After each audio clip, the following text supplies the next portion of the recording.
Yes, it's very well known that in Hollywood, some actors will take some funny roles just for the check. And my goodness, this is one of those moments that you watch this movie and wonder, wow, how much money was spent on the actors alone?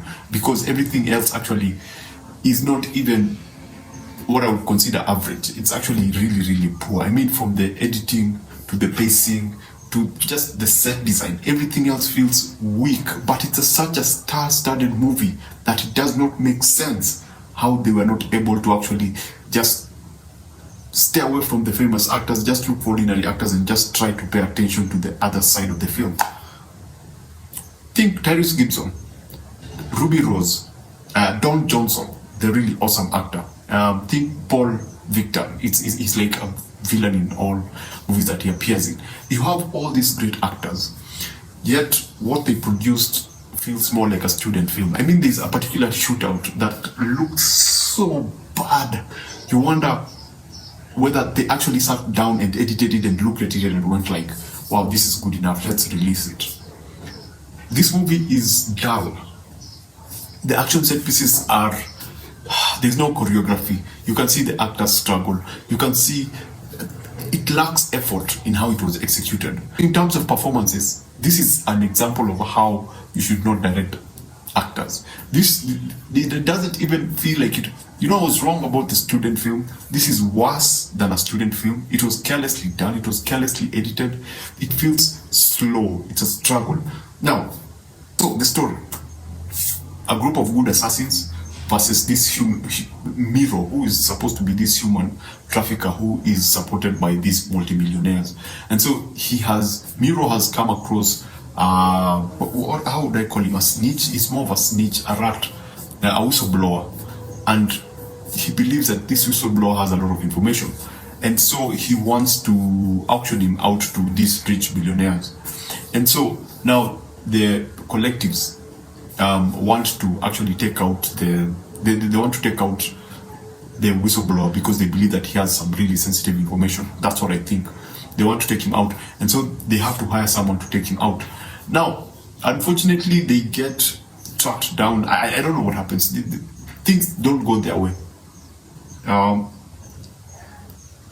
Miro and his team know that the assassins want to get this person, so already if Tyrese or any other person pops up, he'll immediately be identified. Now they have to go with a rookie who is not in the system, and so they get this guy to go and become now the assassin to take the guy out or to save him, whatever. So the concept is interesting in itself, but it's nothing new, but it's interesting, and it could have been done well if there was a bit of effort. And a bit of effort in terms of instead of focusing on paying these famous actors, you can just have one or two famous actors, the villain and Don Johnson as the lead, and then these other actors just invest in good semi-famous actors, and then use the rest of the money to get actually good editors, good set designers, and at least a good director. Because one of the biggest issues was direction and set design, because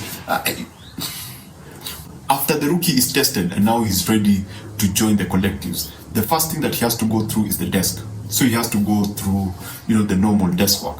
And so when they bring him into that office, the other characters, and they don't look like they're in an office. They look like they are posing for a shot. You know what I'm saying? Like a character will be seated here talking to the main character, and the other character will be just standing there looking at both of them talk unnaturally. You'll have now the rookie seated down. He's supposed to start working. His computer is not on, and he's just holding documents in his hands and just looking blankly at them, and just looking at the files without even opening them. It doesn't feel like it's someone who has actually walked into our office and they are starting to do something. There's nothing convincing about that. And I'm there wondering, like, is actually the editor and the directors looking at this, telling them that's what they're supposed to do? And then they start having a conversation with this other person, the next person that they're seated with. And the conversation is so rigid. It's so dull. You're like, she's supposed to be a badass, She's supposed to be a badass, and she's having a conversation with this new guy.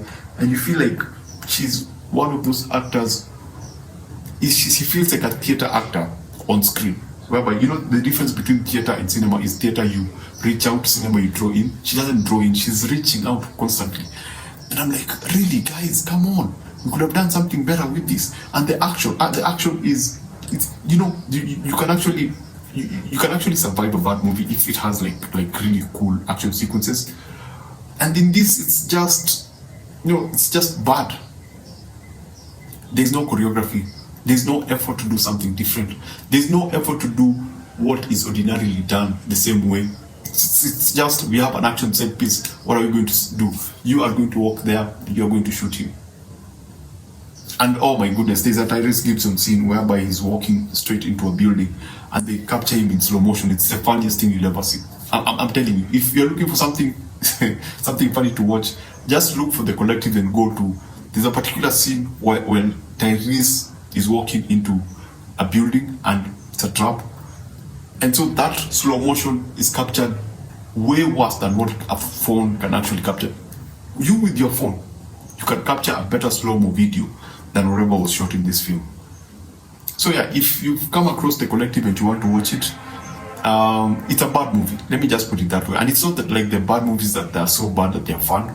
It's just dull. The Collective, if I was to give it 1 out of 5, I would give it a 1.9 out of 5. The 1.9 is because sometimes they have this, and I suspect that they are stock images. They have this white text establishing shots.